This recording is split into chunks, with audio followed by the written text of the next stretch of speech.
l'argent est un instrument à ma casse et combattre l'évangile à Christ. Donc évangile d'autosote ya oyo vrai adversaire nango c'est l'argent. Le diable donc quand nzamba lobaki azo mise mbongo na ye. Oh nyonso zo mono le reste ya bandeko nyonso soko landeli yango. C'est l'argent qui est en train d'éroder tout autour de toutes ces choses. Mais vous avez que eloko ba wele le daka ko mutu moka financer gimbongo. Na mbongo wa mutu anande ils ont créé tous ces conflits, tous ces problèmes. Pombongo moko bima ki omono pasteur tala mokili ozomona oyo papa pour te détruire. Mutu msha comme ça mbongo oyo ko imaginer. La Bible dit le présent corrompt le cœur. C'est la Bible. Je pas dans sillage wana Mike Moïse bango nyonso ba wapi na sillage moko mais sillage ngo Hollande nini il y a quelqu'un oiseau financier nini mbongo na ye kana samwa bato ebeli bazo finga Mike lelo soko sui ba vie cachée na bango nzamba bien exposé ngo mususu azawana azana bakisi ba moment pareil azo profiter. La plupart des gens là sont des occultistes, des sorciers.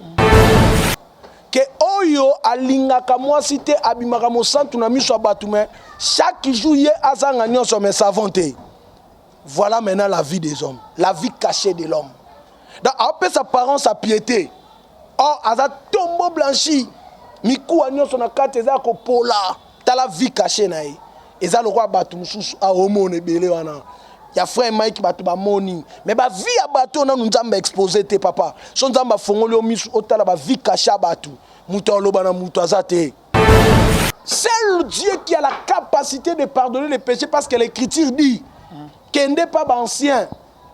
Les hommes justes sont pas prier là ba na pouvoir même ya loba ke masumu no limisa meseni elim. Est-ce que nzamba pas limisa masumu mutu congolais nini nzamba fa benga tu na permission.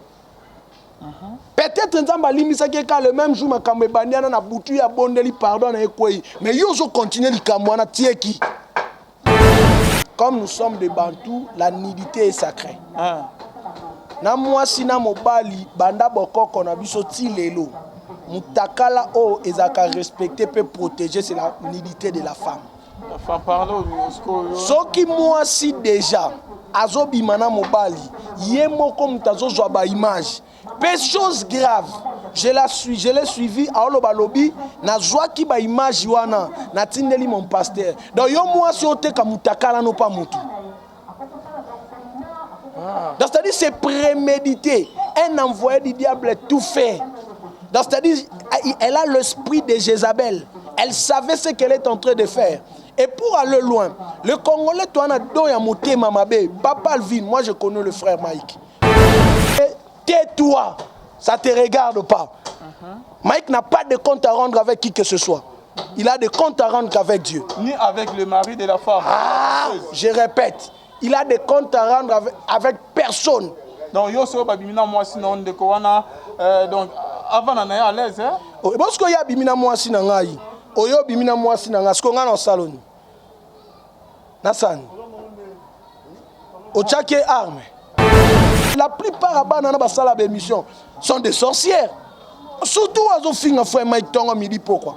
Abotana joueur. Joueur oya botana joueur a marié. Allez la joueur en a-t-il le bosco ya ye wana. Ya ye za na forme té. Donc c'est-à-dire yo mobali ya mutu abala obotana mwana ti lelo otinga makaye. Baswa nena ndeko madinga ba vérité na ngana la nango na net. Siko yo soki yo botana mobali ya batu. Homme marié. Un journaliste hein? Ya moi aussi. Ba YouTube story banani na bino. Bana wane belozo mona ba sukoli banzoto pona ba luka vie et simbité. Ba eko découvrir net ba na source. La plupart de tous ces filles là sont des sorcières. Ozo mona na ba sukoli banzoto bana baba kisi, bana ba makambo ebele koluka ba mibali na ba poto koluka makambo ebele. Ba chèque wane comme si ba mo tema mabe. Donc so ka zui problème na yo. Oh. Shalom, shalom, bien-aimés dans le Seigneur. Un grand merci à vous tous qui êtes connectés sur notre meilleure chaîne, La Voix Céleste Nzela Lola. Et si ka bonzambe et kitarana loye mona maloba pe na misala. Bonzambe na bonzambe Lola ezofuta. Si mana onto ya koloba ke nzamba boto kwaye. Lisusu wapi elongo na pasteur Feza Misia, la bouche autorisée de l'Éternel depuis Zurich. Na filo mukwa ya motema ya bivense de homo depuis longtemps na maman Gisèle. Excusez, maman Gisèle, loke lo motema papa Emmanuel en Boston. Bonzambe na bonzambe. Yesunde Mosuki Sileman ne triomphe jamais, toujours dans le cadre informé, bien aimé. Tozali na pasteur prophète Gédéon Bekanga à qui je m'en vais dire shalom l'homme de Dieu. Shalom papa. Bonne santé. Ngolo Nzambe zo sala. Kala papa.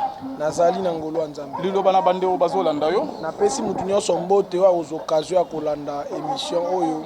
Vraiment Nzamba pambola yo makasi. Pe molimo na Nzambe esunga yo et faire comprendre o makambo to loba na mukolo alelo. Merci beaucoup prophète Gédéon Bekanga aux au courant na makamnyo sto ezo le kana église corps de Christ réaction no ezanini. Na makamno nezoleka na église nyonso tout ya ba Mike Kalambaye ya ba pasteur Marcelo ya ba Moïse Mbiye ya ba prophète Francis Joël ba Eval nyonso wana nyonso to ezoleka na mikolo yo réaction na yo zali prophète et le roni okoloba na église corps de Christ. Bon, moi personnellement je bénis seulement le Seigneur parce que depuis le mois de décembre dans ma émission à Potokotane le Seigneur m'avait dit déjà que janvier février mars avril bana satana na oloba bien bana satana bako chambongo na bango mélanger pour détruire la réputation des hommes de Dieu. Na be monsieur ko ya na luka moyen to luka image yango to inserango ya be monsieur ucho le ka place na pcla ba message yango. Mais le Seigneur au monde papa vient déjà dans Matthieu 28 verset 12. Yesu Masia qui est notre maître. Yesu a sekui. Mais batu babimisi mbongo ebele. Babi nini bozwa mbongo bo pesa basoda ba propager mbongo o pa batu baloba nini ba disciple na ye ba yibinzoto na ye. Donc c'est-à-dire l'argent est un instrument à makasi o et combattre l'évangile à Christ. Donc évangile tozote ya o vrai adversaire nango c'est l'argent. Le diable donc quand nzamba lobaki azo miser mbongo na ye o nyonso zo mono à part ya ndeko Joël. Le reste ya bandeko nyonso soko landeli yango. C'est l'argent qui est en train d'éroder tout autour de toutes ces choses. Ça? Mais vous avez que eloko ba wele le daka ko mutu mo ka financer mbongo. Na mbongo a mutu anande ils ont créé tous ces conflits, tous ces problèmes. Pombongo moko bima ki omono pasteur Marcelo, le frère ndeko nanga Marcelo, ye pas na siège wana Mike, Moïse, bango nyonso ba wapi na siège moko. Mais siège ngo Hollande nini, il y a quelqu'un oiseau financier nini mbongo na ye. À part yande ko Joël Fonsi, mais il y a bango nyonso etikali wana ezo rôder tout autour ya mbongo. Est-ce que parler au niveau le bani diable ndazo sala ba maram nyonso? Oui. Pour fragiliser la faiblesse na biso moko. Papa, omoni diable dès le commencement. Nyonso diable salaka. Mais nazo yeba to bingezo sanga mawa. Mawana ngezani. To za ba lecteur à Bible. Mais devant likambu, on dit to zo ba écriture à Bible, to pasoli. Muna mtamo sela nzoto nete. To tanga Jean 10:10. Les voleurs viennent que pour dérober, détruire. Donc Satan soka yeya ya kandeka pona ko bebisa. Yango zomo na eko bebisa ba réputation abatu. Eko bebisa ba ministère abatu. Mais dès l'entrée de Jésus, je suis prophète. Je voulais informer à quelqu'un que le ministère est irrévocable. Ministère ya solo onzamba bengi mutu si la kaso mutana kufi. Tant qu'il est vivant, le ministère ou l'appel de Dieu est irrévocable. Le frère de Joseph, Bakozo Lamba oh Jacob, appelle ça qui Joseph, Bakozo c'est là Jacob. Mais Bandoto, moi on ça Bandoto pas mukolo na ngwezate. Parce que Joseph avait des promesses. Papa na ya tongeli Lamba, azue Lamba pesier atinika plusieurs couleurs. Bande kone ba sepelate. Mais mukolo ngo bazue Lamba ba tchema kila ba seni. Bakozo c'est la papa parce que c'était terrestre. Mais le songe, il fait bazong c'est la penzambe Bandoto. Donc c'est-à-dire ce que Dieu donne est irrévocable. Par là, on a affaire à Mike à la main parce que bimisi par là. Jésus, on a banga na Bible, son autant la Bible, son qui place au Bible lobby, Jésus dit. Marc 7 verset 9. La Bible dit quoi? Jésus dit, bino les beaux respecter commandement Nzambe, mais vous avez plus dans vos coutumes, dans vos traditions. Parce que Congolais zabongo, Congolais la tous, Congolais atteint na Nzambe, atteint na musique, atteint na politique, atteint na affaire. Et loko Congolais tikarate tradition Congolais da motema mabe. Congolais c'est un jaloux. Congolais botamina motema mabe. C'est-à-dire Congolais za motema mabe moko impossible. Papa ngana on peut ce exemple tout dans les réseaux sociaux likamo comme li frère Mike. Oyebi ke likamo ebi malokola elo mobo eza estraté ngana sakole loko na mois de décembre. Le Seigneur avait dit le diable na beta c'était quand je vois l'accomplissement moi je vois pas les gens, je vois les œuvres du diable. Papa Alvin, je suis prophète, ça n'engage que moi et mon Dieu. La sœur Zawadi, son nom c'est qui cette sœur? Zawadi. C'est une sorcière. Ah bon? Elle est dans la sorcellerie. Crois-moi, je te dis, paix au monde na mikolekoya ekobima. Moi, je suis pas un charlatan. Je suis pas un opportuniste. Je suis en train de confirmer seulement ce que j'avais déjà prédit depuis le mois de décembre pour cette année. Les 4 premiers mois. C'est une sorcière tout fait. Et cette sœur a besoin de la délivrance. Je te dis au nom de Dieu, elle a besoin de la délivrance.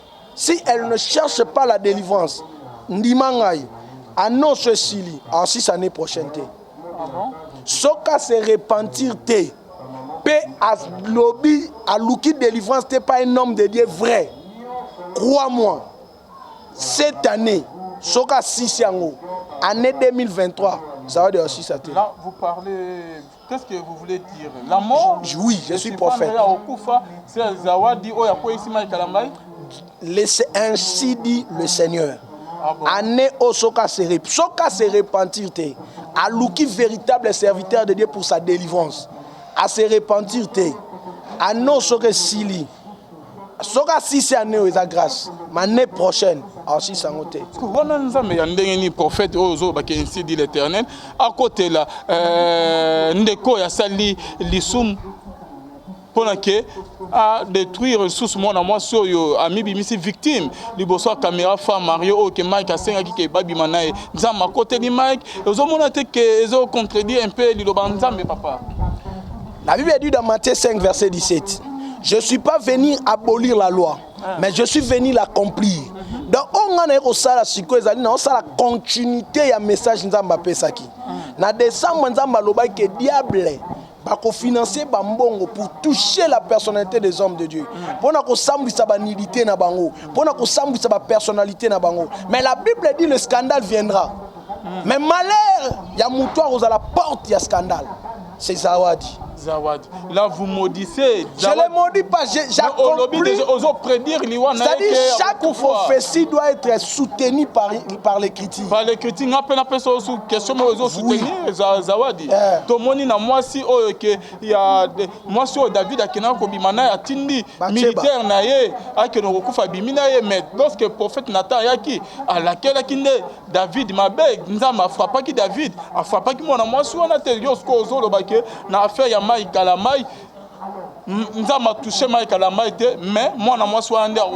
je bénis le Seigneur pour ta question. C'est David qui a découvert Bathsheba. Alors? C'est David qui est allé vers Bathsheba. Mais Zawadi, c'est elle qui est venue vers Mike. Non, Zawadi a dit que Yahya qui pona que Makamia featuring. Papa, moi je ne suis pas un prophète émotionnel ou un opportuniste. Elle est venue vers Mike à la Mike pour faire les featuring. Mais ce n'était pas qu'il avait que au-delà de tout. Mais Mike au-delà de tout. Est-ce que nous sommes des Bantous? Vas-y. Comme nous sommes des Bantous, la nudité est sacrée. Na moi si na mobali banda bokoko na biso ti lelo. Mutakala o ezaka respecter peut protéger, c'est la nudité de la femme. La femme parle ce qui moi si déjà azobimana mobali Yemo comme tazo zoba image. Peu chose grave. Je l'ai suivi à Oloba Lobby. Na joie qui ba image wana. Na tindeli mon pasteur. Donc yo moi si ote kamutakala no pas mutu. Donc c'est-à-dire c'est prémédité. Un envoyé du diable tout fait. Donc c'est-à-dire elle a l'esprit de Jézabel. Elle savait ce qu'elle est en train de faire. Et pour aller loin, le Congolais, toi, on a donné à monter Mamabé. Papa Alvin, moi je connais le frère Mike. Mais lui ne me connaît pas. Je le connais depuis que j'étais petit. Bah, Nzolo, quoi, on n'a pas pasteur Jano. Bango l'air tombe, Thomas le coffre pe a foutu la Nzolo, quoi. Bah, frère, on a souffrir. N'alimete, quand à 7e, quand à mosquée. Bah, frère, on a souffrir na vie. Pour Bazala, au Bazali. Congolais a détruit carrière à Moutoumba. Oh, sali des années. Congolais a bomba Moutouna moté Mamabé. Mais moi je me demande mille une question. Mike est impudique. Ndenge bango ba oloba Mike azaboy. Mais yo za bien. Yo yemba kolekaye. Soit célébrité kolekaye. Même qui si yango batu ba lobaka. Yo ndi mutu nyoto ta comme ça simbika qui si yango comme maman célèbre. Il y a des sacrifices et des sacrifices. Seul Dieu m'taolo lobi, Jésus lobi. Le temple que vous êtes en train de voir, je le détruirai. Je vais les rebâtir après 3 jours. Mais les diables dans Jean 10 disent, lui détruit pour ne pas rebâtir. C'est ça le Congolais. Congolais, Bébisaka, sans Bongisa. Congolais, on a tué nos héros. Combien de héros qu'on a tués dans ce pays? Papa, on a tué des héros. Les autres ont envié les anglophones. Oh, Tibi Oshua, oh, Chris Longri, oh, Nani. Mais to boma ya biso moko, yo somo na ba Nigeria ba osama kambabe. Bana wana ngana okamo papa Vin, vous êtes journaliste chrétienne. Comme vous êtes journaliste chrétien, vous banga nzambe, vous allez combattre tous ces anti-valeurs. Bana wana ozomona na ba sukola ba nzoto, pona oluka vie. Ba zui vite. Ba moni internet il peut détruire tout le monde pour yeba futa kembongo pour na survie na ye. Ce sont des envoyés du diable. La plupart à Banana Basala Bémission sont des sorcières. Surtout à Zofinga frère Mike Tonga midi pourquoi. À Botana joueur. Joueur ou ya Botana. Joueur a marié. Allez la joueur en a-t-il le bosco. Ya ye wana. Ya ye zana forme été. Donc c'est-à-dire yo mobile ya mutu abala au Botana mwana ti lelo otinga makaye. Baswane nande komadinga a ba vérité na la nango na net. Yo soki yo botana mobile ya batu homme marié et journaliste ya moi si ba YouTube story banani na bino bana wane belozo mona basukoli banzoto pona baluka vie et simbité ba eko découvrir net ba na source. La plupart de tous ces filles là sont des sorcières. Ozo mona na basukoli banzoto bana babakisi bana ba makambo ebele koluka mibali na bapoto koluka makambo ebele ba chèque wane comme si maman tema mabe donc so ka zui problème na yo pona nini ya zo ba vie ye ba pese mom azo servir diable. Tous ces enfants là sont maudits. En fait Gédéon ba makambo ebele bima ya ba Eliane ba feno contre Moïse Mbiye ya ba pasteur Mukuna contre Mimi Chibola botika ko côté là ba fiangote. Moi je savais pourquoi il y a Mike Kalama botelemeli bozo kolite là Mike Kalama bozo condamné là na ebisaka yo ndenge ni vie Eliane ko suka. Je t'avais dit tu vois ce cherche le Seigneur va le punir. Ya baka yo sauver ba âme. Lelo ba amo Eliana ga sauver bazapi ya zapi. L'autre là c'est une sorcière. Zawadi. Elle est dans la sorcellerie. Là l'homme de Dieu ozo défendre di sumu. Mabe o bandeko bazo ba ke o Mike la mal di sumu asel bino bozo défendre ngo bozo encourager. Papa Alvin soko moni nzambe a exposé mutu modèle ba Mike abini wana. Hein? Yo nanga il faut to adorer nzambe. Obi poani. Femme adultère, les baine liboso a Yesu. Mutu nyota zaina libanga sani abamba. Yesu abiboye. Oya yebi. Ya sala na lisum tabamba fio libanga. Tout le monde a kenena libanga même si fiane logo moko va ne pêche plus. Cela veut dire quoi? Les échecs de nos vies, c'est aussi l'enseignement. Mon frère Mike loka kutenango.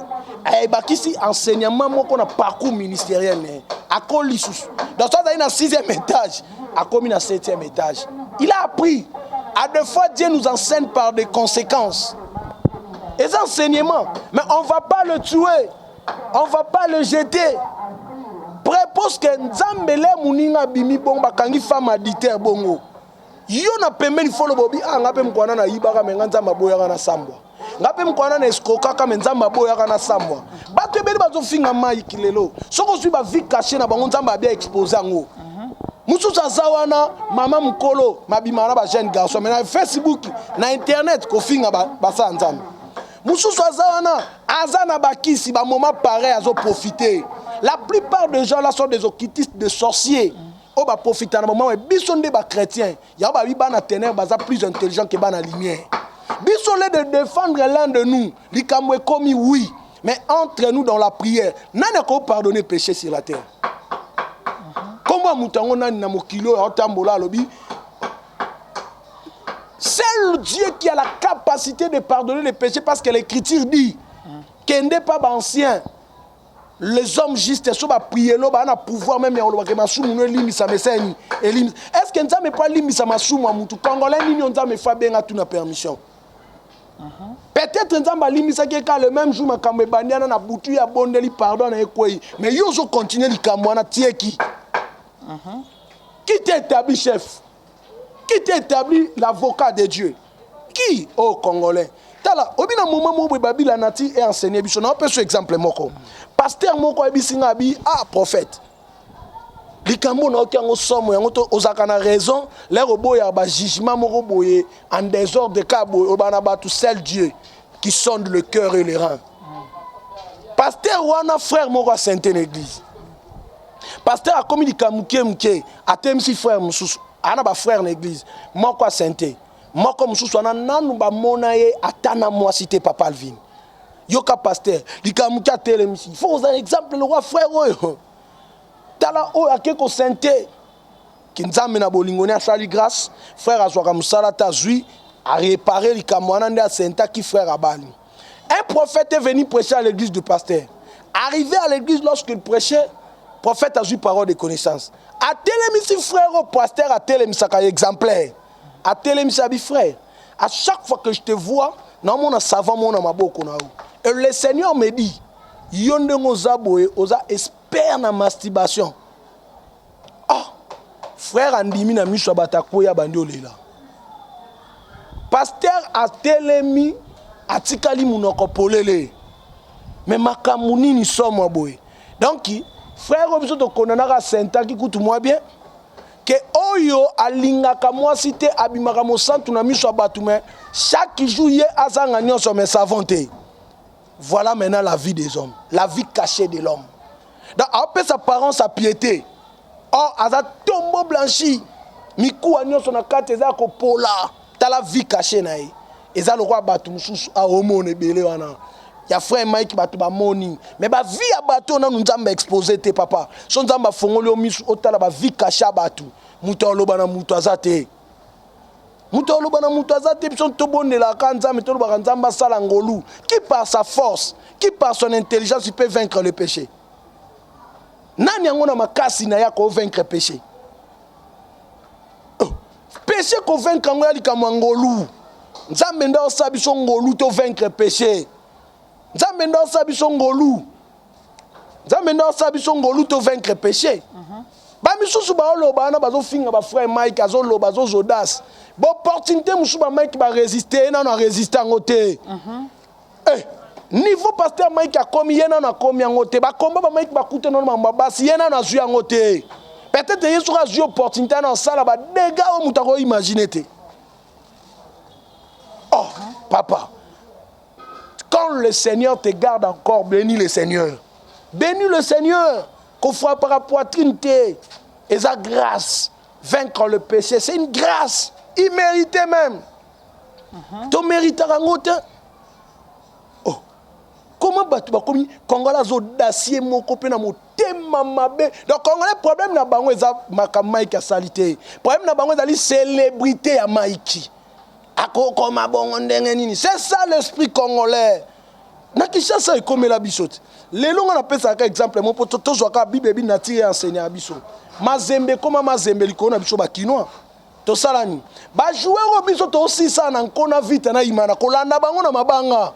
balesili boza bafute mikolo mazemba zwi mikolo wana ke na bango katanga tie ba moyen ka bato biso tofingaka awa bato wana bapesi mazembe bakupe bato wana bakomisi mazembe. C'est ça l'esprit congolais.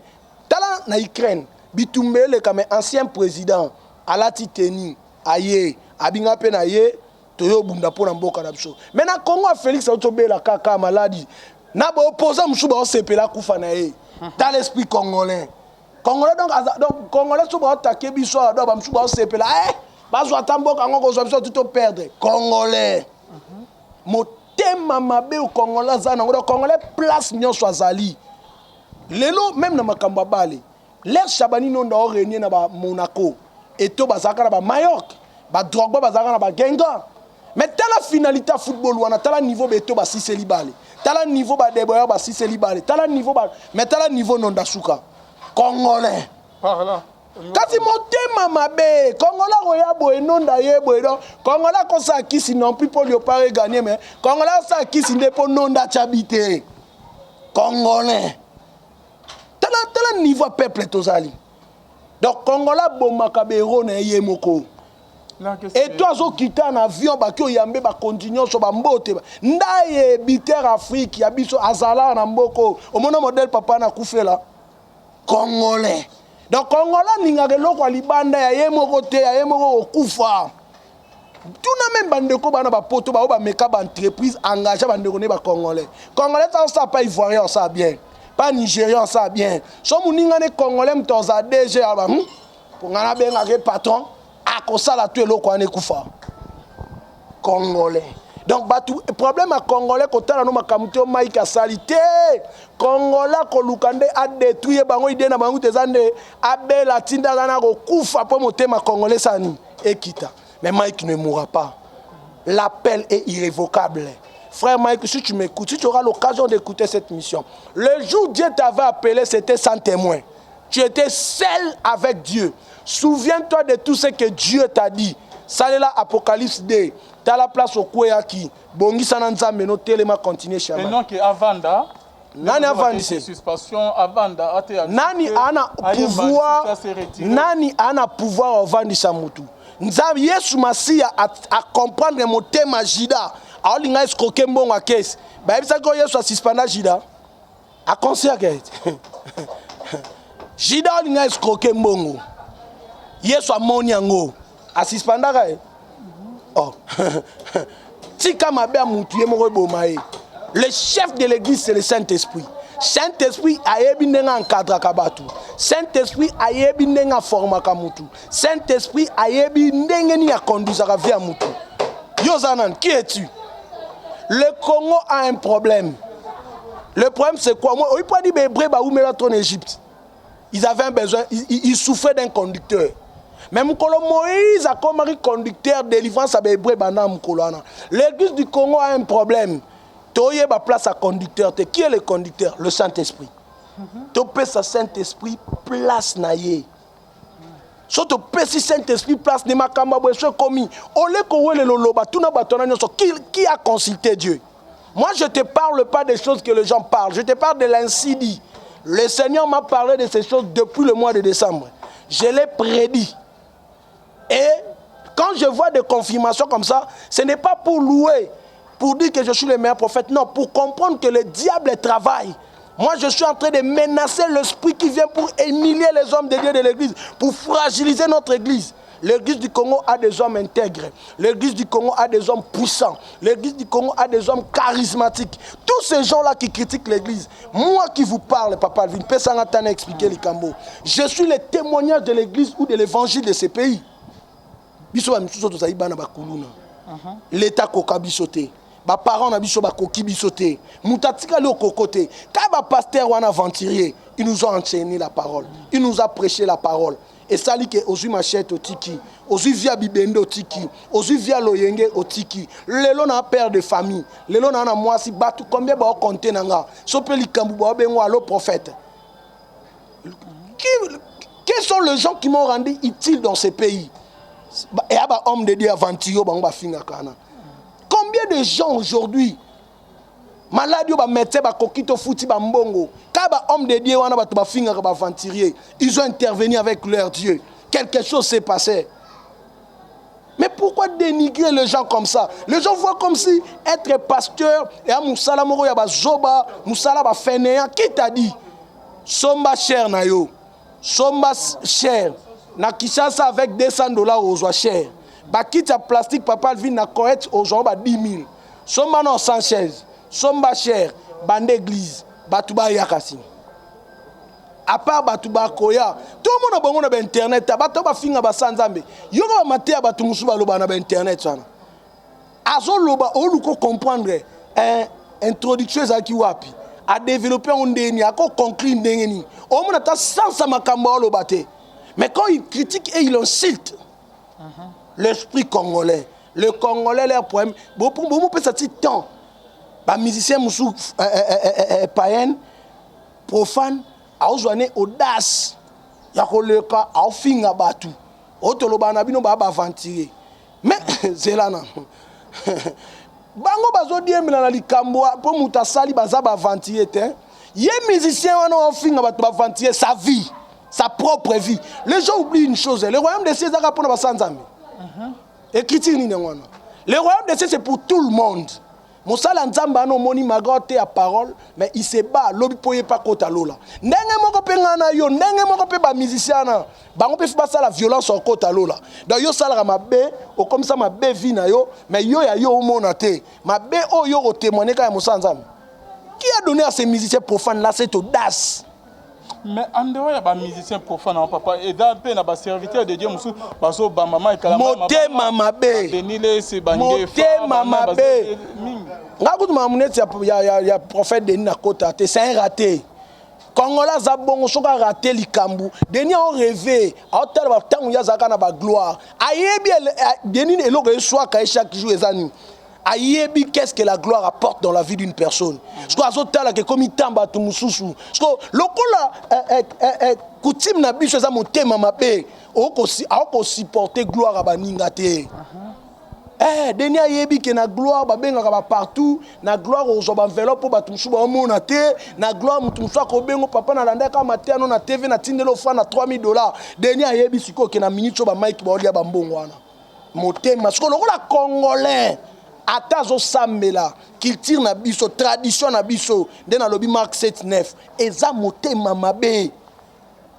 Kongola finga mamo langi atek ba mamo bando finga mamo langi ba kibi magique ba nini papa alvin lelo mamo langi akufa ouais ba mamana ngano tebi ata ba komona bango ba sala nini kasine évangile ngo donc Kongola détruisa ka muto sa musala mais yo ko sala nde yo sala te yo za ba jaloux combien ba meka ba chaîne ba okomi le roi yo il te critique facilement mais so ba juillet boloko fingi mingi sala makambo yo sala okokate Kongola za le seul peuple na monde banda botama na démarra voiture te maman na chauffeur ba fingi nyama imbécile faux chauffeur mais yo no fingi faux chauffeur yo ata ko démarrer boy oyebité Kongola za le seul peuple na monde ayebi ata loi mon côté mais ata la bo faux mboko faux avocat faux magistrat Congolais finga que l'on même maîtriser te Congolais toya anamboko Congolais l'équipe ba pasteur Congolais nazana aibi ata 3 versets tende za na Bible mais l'équipe ba pasteur na teya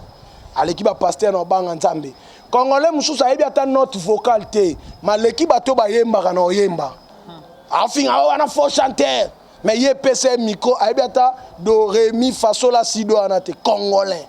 Donc Congolais avait espère Congolais ebi nyonso Congolais ndame Congolais zabwe nde yo za na chaîne boy nde yo se sanga émission boy ngana olinga ndena za yo dans moi ka yo sa mabenga na oleka Congolais. Donc ce sont des choses où il faut au bouc pour Congolais olinga bomela biso Mike mais Mike c'est une bénédiction pour l'église du Congo.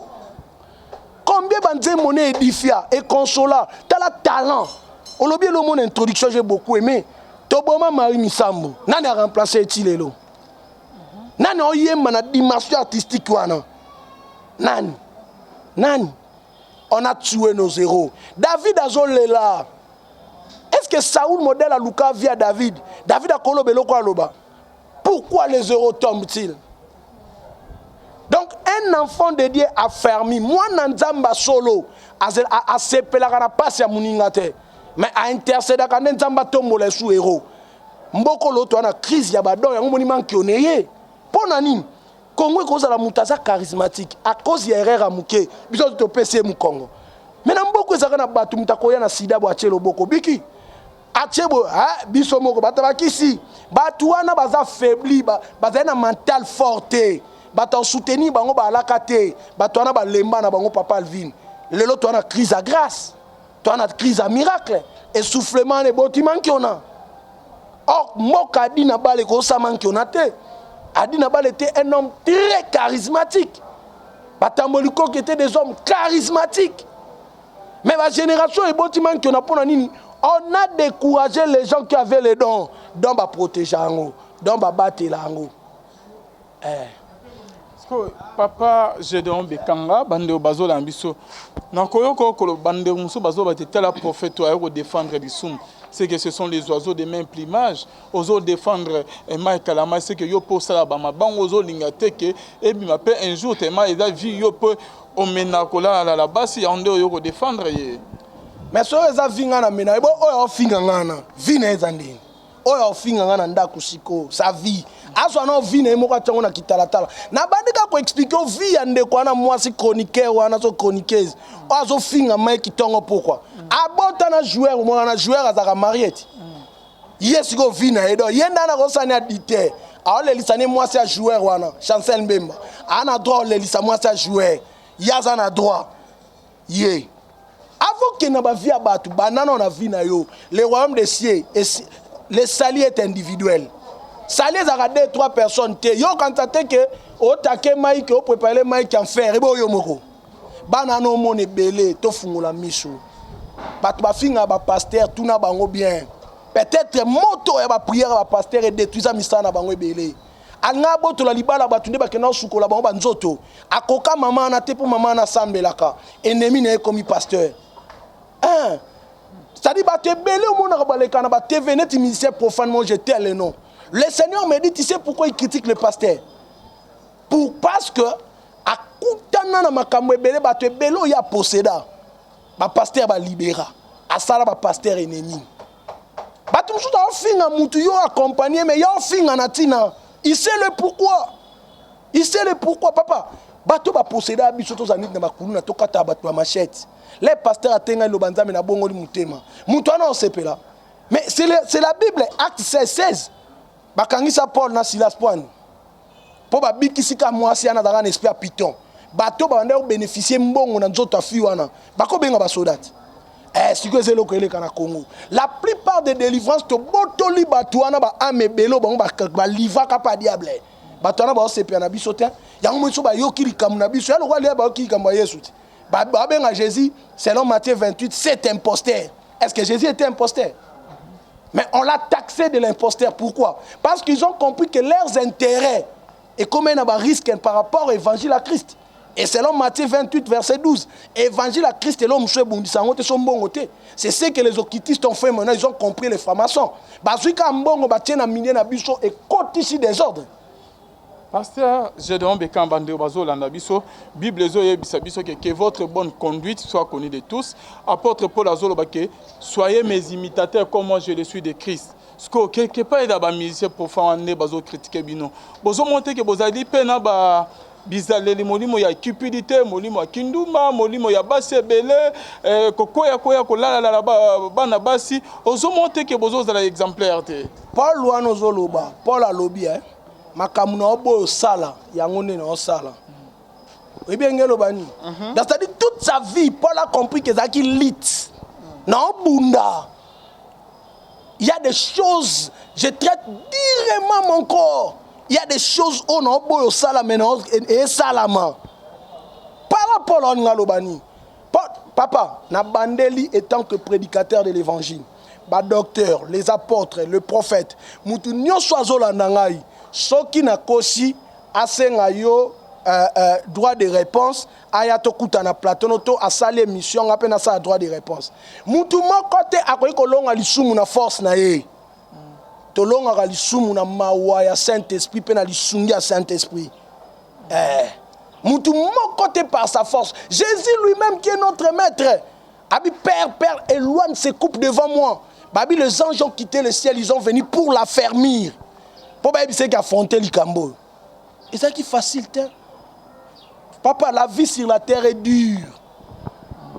Mokili lelo, le monde actuel. Le diable, babi, bibelo na Daniel et lobi, na tangwa suka mutako développer mayele. Lelo diable mayele ne comme pe likolo makasi. Aoyelo logo la nio, à se déguiser na ange de lumière yo quand c'est une bénédiction. Mais derrière ça c'est pour te nuire. Ngana zo loba boy parce que c'est un incendie que le Seigneur avait averti l'église depuis le mois de décembre. Ngana yebi ke o eza diable. Je suis en train de compléter seulement ce que j'avais prophétisé au début de cette année. Et le Seigneur avait précisé par rapport à ces 4 premiers mois. Voilà pourquoi je suis en train de les défendre avec mon énergie, que c'est le diable. Parce que l'Écriture dit dans Jean 10, les voleurs viennent que pour égorger, détruire. Mais il ne répare pas. Mais le Fils de l'homme, Jésus que nous prêchons, Jésus ne détruit pas. Jésus, quand il fait quelque chose, il t'enseigne, il te relève. Ce qui est arrivé à mon frère Mike, ce n'est pas venu pour le tuer. C'est-à-dire, c'est une dimension. Mike, lève-toi, ferme tes oreilles, vois, fixe ton regard vers ton Dieu. Avance encore. Le chemin est encore long. Il y a trop de choses à faire avec Dieu. Ba décourager, tu n'as pas de Satan. Bana wana basi basukoli banzoto ba yoluka mibali na internet bazo sala makambo ebele bana besoin ba délivrance bande de sorcières so ba lo makambo na bango ba pe ba fungeli bango matoyi Bible lobi na hébreu que le conjugal papa vient ekokota mibali mibalete tika to matamuke ce qu'on a parole là ba lo ba li conjugal ekota mibali mibalete li conjugal na biso bana nzambe zani c'est l'oreille yango moni Maria azwa zemi ya Yesu na mbetu te azwa zemi ya Yesu na litoyi. Voilà pourquoi la Bible dit la foi vient de ce qu'on attend. Pour attendre, il faut avoir l'oreille. Dans ma toy na biso ko ko taba semence bête te on a pas bana satana oyo. Makambo bana satana bazo loba. Makambo bana satana bazo bakisa. Litoyi na ngana droit koyo kango te na besoin semence wana te. Semence ka moko ngana na ngo besoin na bi que l'amour et le pardon c'est la force du christianisme. Ce que au le bandeni OK au koloba que basa na nzambe mususu bakoti na likambango bazo jouer hypocrisie bazo bazali contre Mike Kalambai. Congolais atazo sambela nazo bandela Marc 7:9 olebo banga ba commandement nzambe bo vaina ba tradition na bino Congolais atazo sambela motema mabe pas congolais si la raté Congolais à cause de la pasteur mais motema mabe c'est-à-dire à ce kakana Mike alia kana Mike mais aza motema dans mon on dit il faut place beauté Mike na elongane koma yaye voix wana koma yaye chance wana ekoma yaye non mutu na mutana ndenzamba bengela ye muna mutana ndenge na nzamba salela ye mutu na mutana ndenge na nzamba otombola ye penzambe la kabola bi équipe de 100 équipe de 50 ya na pasteur toi saling au sali exercice au tangi ba théologie au comme on église à 1000 membres été et yo limite no ngwana musuta zoba bi komata communauté matrena ba foule donc Dieu fait grâce à qui il veut. OK. Oh Congolais siko okoka verser wana te la grâce à qui il veut. Congolais lingika ke place oyo zangane na méritango. Mabo osali lisumo osali erreur osali ekunda vraiment. Okufa penza pona bango. Après chose grave. Ba sengelo liwa bo me muto sala makambo yo bando sala zaneti. Vraiment. Azana yete. Bazobo sanke David asumu kinaye. Mais nzamba yeko bien l'homme selon mon cœur. Dieu nzambe abengaka mutu dans les cachettes. Dieu traite avec les gens dans les cachettes. Ce que les gens voient. Papa, ce qu'on a dans le bamouké, le roi prophète. Jérémie, à la âge né au banga. Mais Jérémie 1,5. Et là, on a déjà quand on se fait kataba débat, on se bat à la côte.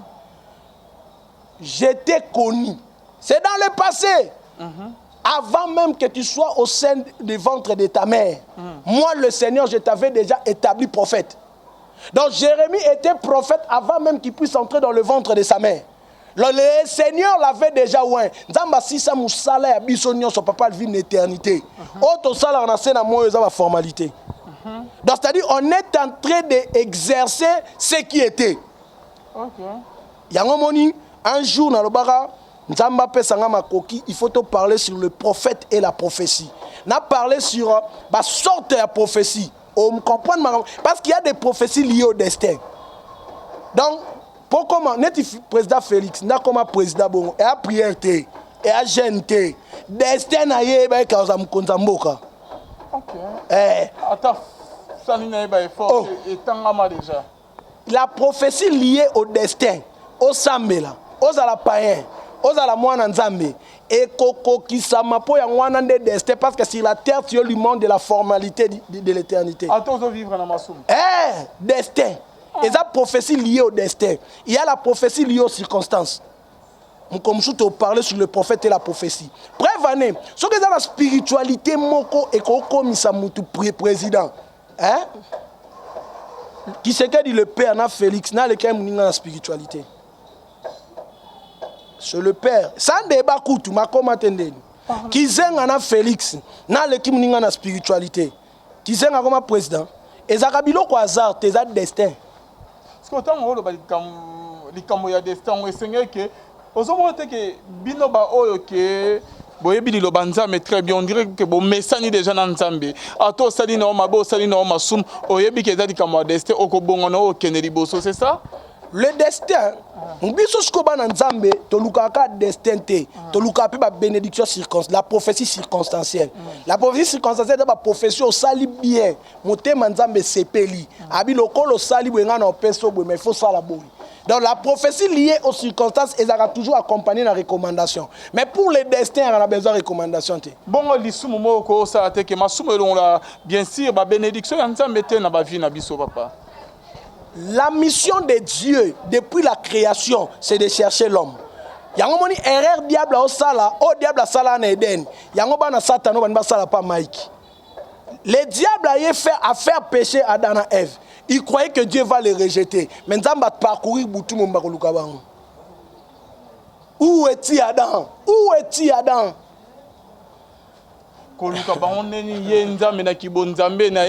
que Nzambe a se trompé? Est-ce que Nzambe a commencé Sika Adam Bazalaki te pour nous bake à l'équipe Boutou Mobima Koleka malgré du sumo Basalaki? Ah, Pianga Mbote pour les namatam qui n'a pas na question no makas. Nzambe na bonzambe na ye. Est-ce que quand ye batte place baza? Kasi yangona ce que l'on est mon frère Mike. Parce que il y a une place musu mutami koti sa lokwa Nzambe mutachio te Nzambe wa monote. Donc c'est-à-dire yomo mi koti sina likambu mo boye équipabilité là tio est-ce que c'est Dieu qui t'a dit? Yango moni Nzamba tuni Adam qui t'a dit que oza mutakala? Qui t'a dit Mike que qui t'a dit Mike que tu as péché? Qui t'a dit fini pour toi? Te keba robin a péché ne loko Nzamba bengi péché. Oh là là, malembe. Oh mais on a écrit. Malembe. Parlons lingolo bani. Et loko Mike kalama ndenge bazo baki abimna une femme mariée. Na kibo Nzambe na ba révélation no edana on di sumute. Moi je te dis, qui t'a dit? Mike Fatou na Nzambe. Ngana ba qui? Qui wana ngelo bani nani ebisi? Mokili. Mokili ko sanga lika mokili ana seneme pesa. Mokili balobi ka alali na femme mariée. Ah yangwana sko moni Nzamba yo tuna Adam. Qui t'a dit que tu es ni? Que Nzamba a rejeté Mokili pour la Mokili balobi que Nzamba a rejeté Mike Kalama. C'est une question na mwana. Nzambe siko na likolo pa okamwana akota Mike mais nani ebiso ke sili pona o? Nani ebiso ke ministère no ekundami? Nani ebiso ke Nzambe na boyo? Oh là là, oh là là. Oh, nani ebiso? Pasteur Ozo comment betisa mutu? To qu'est-ce qu'on likolo de Bible na Hébreu 6. Verset 1 à 4, à toi tu as une position de main. Toi qui na ce qui est parfait. Toi ta parole likolo. Ozo défendre bon. Yo mo poste la vie wana ya masumu ya ekobo. Ngai ko ça la vie. Toni ni na ebiso boy. Je suis un homme sur la terre. Yango na obandela ko ebiso que je suis un homme sur la terre. Naza obi. Olembo Mike appelle sur moi ça moi descend ou comment? Moi, je suis venu défendre avec Matthieu 5, 17. Je suis en train de défendre parce que Dieu avait passé par moi pour parler de ces choses. Okay. Et je sais que c'est le diable. Le Fils de l'homme est apparu pour détruire les œuvres du diable. Si tu es ministre de Dieu, quand le diable travaille, il faut détruire ses œuvres et les décourager. Et fortifier ton frère, lève-toi. Nani a ébissé. Mais que va péché mususu et ben ba conséquences c'est belle papa. Nzambe. Nzambe. Yango ya Mike introduction on les a conséquences. Somme 51 verset 6. Il y a zaka na ba cousin, il y a zaka na papa, il y a zaka na maman, il y a na bandeko. Mais yoka David azoloba, Seigneur, j'ai péché contre toi seul. Cela veut dire quoi? Soki mutabongisi na Nzambe, Nzambe mutagera mitema. Yango yebisa Moïse abi je t'envoierai chez Pharaon, mais j'endurcirai le cœur de Pharaon. Donc c'est-à-dire résistance au Pharaon zo sala Moïse au sekanae. Ebi que Pharaon eza yote son Nzambe mutakembisi yangote. Dans soki mutabongi au lieu que nous landa batu, yo landa Nzambe po Nzambe mutagera mitema. Donc malgré au mokili zoloba sur la personne de Mike Kalambai. Kolanda mokili te. Prophète, oda prophète bazotala yo. Soki olobi olanda mokili, tu vas échouer toute ta vie. Donc Mike, est-ce que bato oloba nana nana exemple? Azongela na ye musala Nzambe. Azongela na ye koteya. La Bible dit Lem suba tuwalu makamu batanga Bible te. Elangeza munene basali ba muke. Mukiango suba zanza mando bengana mamsusu. Oh, le Seigneur cherche les ouvriers. Malgré du soumnae. Oh. Et bon li sumu ngana mtoli misali sumu. Makilo eli misali sumu eza ngana. Ngana mtokufa na kwa. Maika serva ngana. Muto maika servande muto maika ana compte à rendre. Maika sola na ye. Point ba. Mokilité. Mokili koma mutango nani. Jugement ya mokili za nzambe. Mutango nani. Oaz exemple. Kolongola bazemi bango, kosukola banzoto bango, ko escroquer batu bambongo bango, ba mabe ya makasi bazo sala. Ngana yako se justifier pas na. Toi tu es qui? Osimba la paix, mutuka moko ana décision sur abi fini, c'est Dieu. Seul Dieu n'a la capacité à makamunyo sur la vie à mutu. Donc si tu as un problème, cache-toi Mike, c'est retiré, va chercher Dieu. Yango moni Moïse azaki sur likame comme compliqué, il faut se retirer dans la montagne à Sinaï. A quel solo la Nzambe? Oh papa, toza basala Nzambe to ebisa batu ke Nzambe nde mutajera mokili. Mutute. Mardoché était un simple sentinelle. Ma quoi sa bras droit ya roi. Pour Mardoché comprenait que bitumo na papier na biki na mutosa ba recouter. Tobuka mabolongo. Mutumo comme ta gérard mokili mais muto a gérard mokili ko simba motema roi a changé. Bras droit, enfant chéri à roi comme ennemi à roi à cause de la prière. Bien, mais il faut recourir à la prière parce que la Bible dit dans le livre de Psaumes, il est le secours qui ne manque jamais au jour de la détresse. Dans les temps difficiles de la vie, attache-toi au Seigneur. Ne regarde pas les hommes vont te tuer, les hommes vont te décourager. C'est ça l'homme. Concentre-toi à Dieu.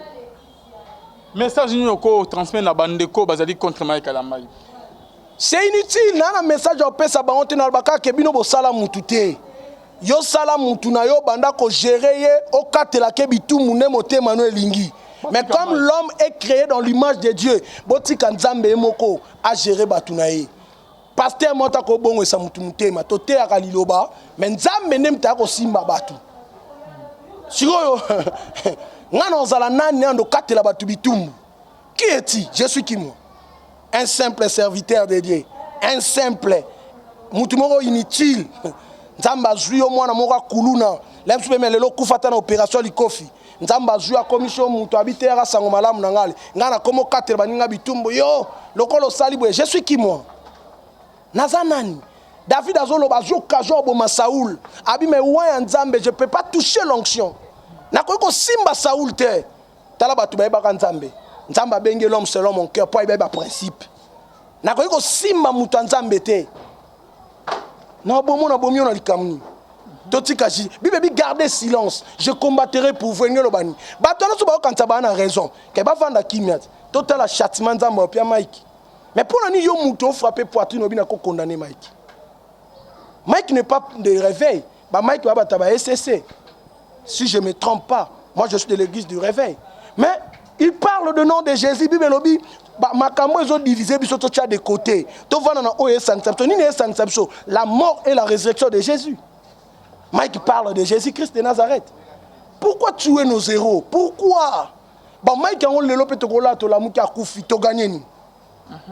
To gagner ni. Nani okobo ko la bana na wana. Kongola za motema mabe.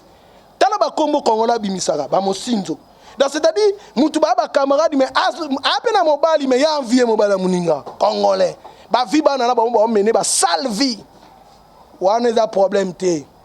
Mi balo ba landa so ba uti poto ba mi bal na bango. Ah là là. Mais wana za problème te. Problème ezaka Mikey. Ba monaka suka na ye. Tala avant ya ko sala ndeko moko mabe. Avant ya ko sala ndeko no mabe, raisonner non, penser non na ba o bazo dépendre, ba o ba dépendre na ye. Et ça vraiment passe. Et le ko jamais ko ba nigérien. Parce scandale kuna nigérien za raté. Parce scandale na ba Afrique du Sud ya raté. Benina bimara ana makambo ba PD makambo ba corruption makambo ba nini. Ba chroniqueuse ba chroniqueur ba américain ba détruisent ne biso to détruit ba tunabiso. Congolais. Yango moni hein réseaux sociaux et sungi ba te belé. Omona mwana mobwe akola so wapi même na problème nanu ya koloba. Ana problème éducation. Mais réseaux sociaux aider soit tiene ka caméra ba ndo finga n'importe qui. Oh Mike Azal lelo muta ko sauter papa za ba fouya ba sacrifice moko ko zo idete. Na biso eza ba fouya ba sacrifice. Mais batu balo makamwana ba batu ba bati ba vie bongote. Batu na biso bato nzamba zwi dinéant. Oh comment vendre appelle le foot la mwanda ko na mwasi na bana. Eza fouya combien de sacrifices. Muta ko de ah ozo bana kanda Saint quoi bande bazo la ambition prophète je demande quand to komi na suka message ko ya ba jeune fille oyo ce ko azo bien na mosa na nzambo abi na mobile ko zo ko filmer ko publier parce que là quand komi ko régner moi trop conseil to message nin oko lo bana bango parce que lobi que les scandales hein les scandales arrivent mais malheur par qui ils arrivent. Ma papa nanga il y a rien de nouveau sous le soleil. Makambo et salama et bon moi c'est Potiphar. Atika ne lamba pour publier mazaka ne lamba mais eloko azanga ke za semence à Joseph elamba Joseph okoza nango mais semence à Joseph ne na nzoto non Vraiment exact donc makila ya nanyo ya Joseph OK bandeko ya Joseph bazwaki elamba ya Joseph bazui makila ba pakoli ya nyama pona ba ki on kosa papa Joseph Jacob elamba ezaki ya Joseph mais makila ezaki ya Joseph te. Semence oyo moi c'est Potiphar ana on nzoto eza ya Potiphar eza ya Joseph te mais sauf que pas Joseph arane lamba malgré ba détruire réputation nae mais bazalaki incapable ya kolongola zawadi ana lamba ya Mike ba photo atambola nango ana na banini mais zawadi eloko kolongola te za semence nzamba tcha na nzoto Mike au toucher réputation mais la semence au simbate. OK. Parce que la sémence de Dieu dans l'homme, c'est Dieu lui-même. Oh, papa. Nzambe. Mais la Bible est claire dans Zacharie 3. Diable a créé la sacrificateur Nani Josué. La Bible dit le Seigneur réprimanda les diables. Après qu'on réprimandait, la Bible a changé Josué Bilamba. Donc, c'est réprimander les diables et ses œuvres. Après, tu as Mike, répare avec ton Dieu. Donc, changement de vêtements. Et non, tu as diable. Donc, diable, je dis et je répète. Diable. Je vais les réprimander de toute mon énergie, de toute ma force. Pour lui dire, mais tais-toi, ça ne te regarde pas. Mike n'a pas de compte à rendre avec qui que ce soit. Il a des comptes à rendre qu'avec Dieu. Ni avec le mari de la femme. Ah, je répète, il a des comptes à rendre avec personne. Donc, yo babimina moi sinon de koana donc avant na à l'aise hein. Parce que ya bimina moi sinon ngai. Oyo bimina moi sinon ngai. Ce qu'on a dans salon. Nassan.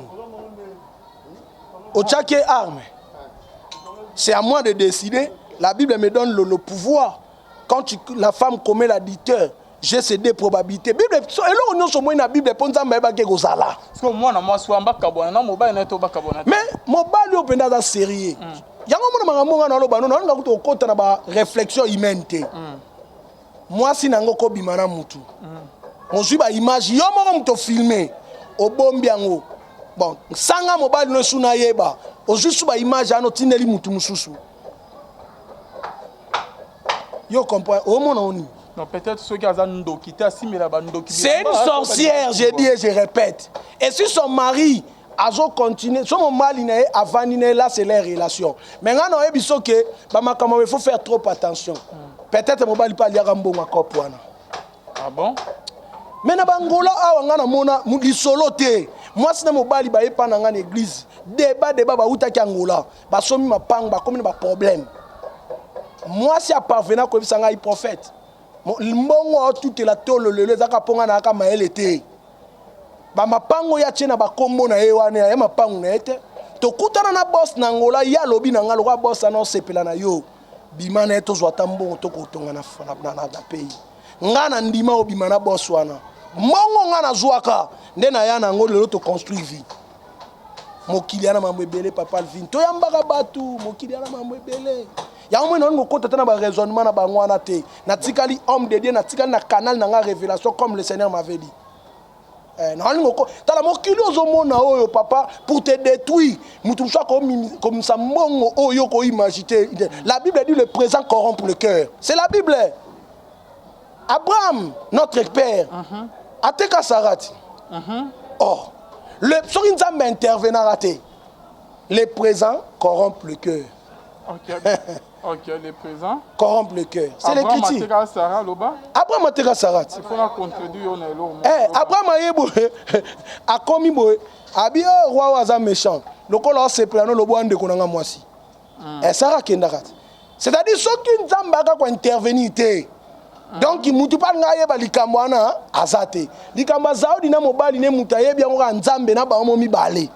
Mais au moins ngaso mwasi na ngasa likambo boye eloko liboso no ngana yoka somo ezali ozo sala makambo boye o mi filmer osuki na ko mi filmer te ozwi ngo lisusu o témoigner ko tindela ki pasteur mususu bonga pe mobali no na pasteur yo mona rosa no yeba te na bo akuto raisonner makambo pona mona soko bi o raisonner le roi mutu oyolo makambo mususu ya na sens te. Mais la Bible au moins epesa son pouvoir sur ozwi adultère. Tu as le pouvoir de répudier, il y a un moisi, il y a un malibala, tu as un limbisa. Si tu limbisi, c'est pour oublier. Si tu pas bien un malibala, assume qui n'a été. Voilà. En fait, on rebête le solo, il y a Abraham Ateka Sarah. Et Sarah peut abîmer qui a salé que Kobo. Mais papa. Parce que le robot a condamné mon moisson. Sarah peut akina ko biona mobile mususu. Ngana abina oboy. Sarah ko bimana mobile mususu na na contest nanu ya ndeko zawadi. Non, non, bêtis du solo, il y a Zawad. Ozo condamné. Oyoko bake Abraham peut Ateka. Quand c'est ça arrangement ba couple là-bas tout. C'est-à-dire Sarah na ma bête pour Abraham taper sur autorisation. Abima qui peut na bimele kango. Mais la Bible dit la nuit Dieu a intervenu. Abi Abraham c'est mon prophète. Ma camion sur le comme la bino libérez-moi sinaye a que ne sait pas aussi ma Sarah te. Bon. Ko simba Sarah.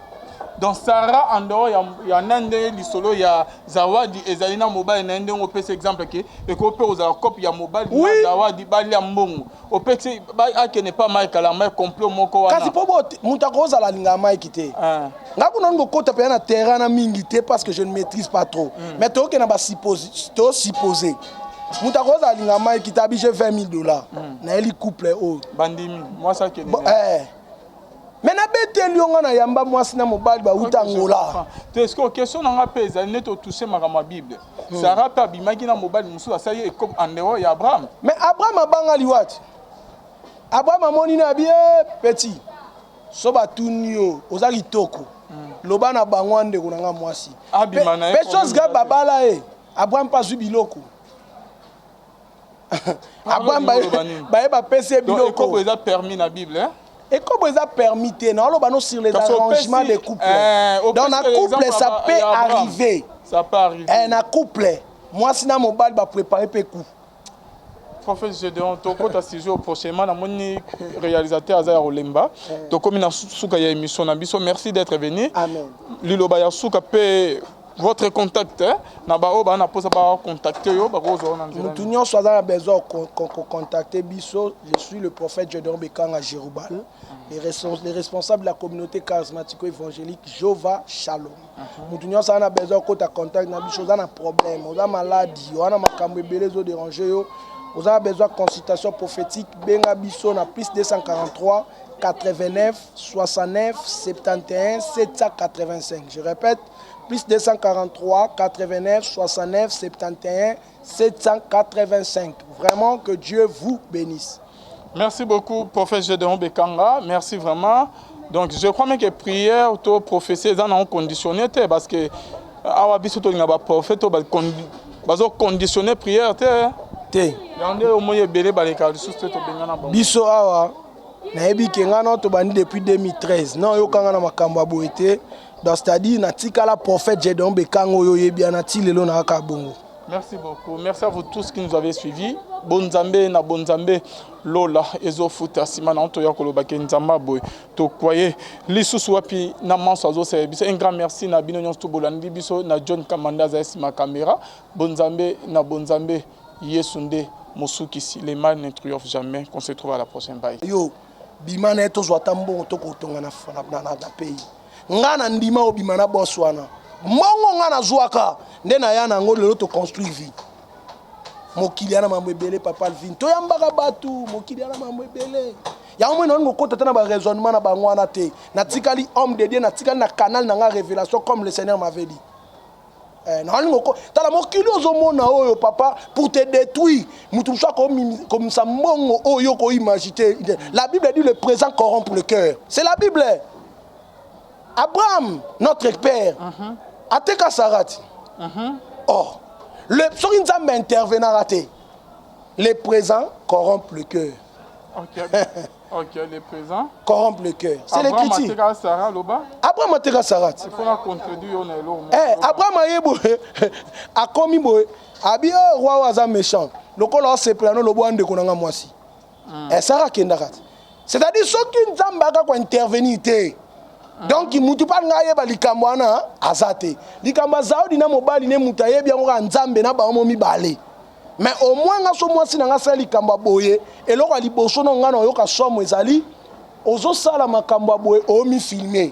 Osuki na ko mi filmer te ozwi ngo lisusu o témoigner ko tindela ki pasteur mususu. Ba nga pe mobali no na pasteur. Yo mona rosa no yeba te na bo akuto raisonner makamba po na mona. Soko bi o raisonner le roi mutu. Mais la Bible au moins épée ça son pouvoir sur aux adultères. Tu as le pouvoir au répudier, il y a au bengana moisi, il y a au malibala, tu as au limbisa. Sur la limbisi c'est pour oublier. So pas bien au malibala asumu qui n'a été. Voilà. En fait, on rebête le solo, il y a Abraham Ateka Sarah. Et Sarah peut abima qui a salé que kobo. Mais papa. Parce que le homme a condamné moi Sarah peut à kena ko biona mobile mususu. Ngana abina oboy Sarah ko bimana mobali mususu na na contest nanu ya ndeko Zawadi na no beti di solo ya Zawadi ozo konane oyoko bake Abraham peut Ateka quand c'est ça arrangement ba couple là batu c'est-à-dire Sarah na mabete pour Abraham taper sur autorisation abima ki pena bimele kango mais la Bible dit la nuit Dieu a intervenu. Abi Abraham c'est mon prophète. Ma camion sur l'obéco mais la bino libérez-moi sinaye a qui ne sait pas aussi ma Sarah bon. Kosimba Sarah donc Sarah en dehors il y a nande li solo ya Zawadi ezalina mobile nande on peut exemple que et ko peut aux copie ya mobile Zawadi bali ya mbongo au peut a qui n'est pas mal calama complot moko wana kasi po mutako za la linga mai kité ngaku non go kota pe na terrain na mingi té parce que je ne maîtrise pas trop mais to ke na ba supposé mutako za linga mai kité abije $20,000 na eli couple oh bandimi moi ça que mais na bete lionga na yamba mwasi na mobali ba utangola est-ce que question na pesa net au toucher ma Bible Sarah pa bimaki na mobali musu asali e comme en dehors ya Abraham mais Abraham abanga liwati Abraham amoni na bien petit so batunio ozali toko loba na bangwande kunanga mwasi pesos ga babala Abraham pas zubiloko Abraham ba pese biloko ko eza permis na Bible Et comme ça permis, non, sur les arrangements des couples. Dans un couple, ça peut arriver. Ça peut arriver. Un couple, moi, si mon bal va préparer peu coup. Prophète Gédéon, tu as sujet prochainement, mon réalisateur Azaya Olemba. Tu comme une souka ya émission Nabiso, merci d'être venu. Amen. Lilo Baya souka pe votre contact, na ba na posa ba contacter yo ba ko zo na nzela. Nous sommes a besoin de contacter Biso. Je suis le prophète Gédéon Bekanga Jéroubal, les responsables de la communauté charismatico-évangélique Jova Shalom. Nous sommes a besoin de contacter Biso, on a un problème, on a maladie, on a makambo belé zo déranger yo. Vous avez besoin de consultation prophétique. Benga Biso na plus 243 89 69 71 785. Je répète, plus 243 89 69 71 785. Vraiment que Dieu vous bénisse. Merci beaucoup, prophète Gédéon Bekanga. Merci vraiment. Donc je crois même que prière auto prophétie ça non conditionné parce que awa biso to ngaba prophète to bazo conditionner prière Biso awa nayebi kenga na to bandi depuis 2013 non yo kanga na makambo aboité donc c'est-à-dire na tika la prophète Gédéon Bekanga yo yebi na tilelo na kabongo. Merci beaucoup. Merci à vous tous qui nous avez suivis. Bonzambe na bonzambe lola ezo futa simana onto ya koloba ke nzamba boy to kwaye lisusu wapi na manso azo service. Un grand merci na bino nyonso to bolandi biso na John Kamanda za ma caméra. Bonzambe na bonzambe Yesunde Mosukisi, les mal ne triomphent jamais. Qu'on se trouve à la prochaine. Bye.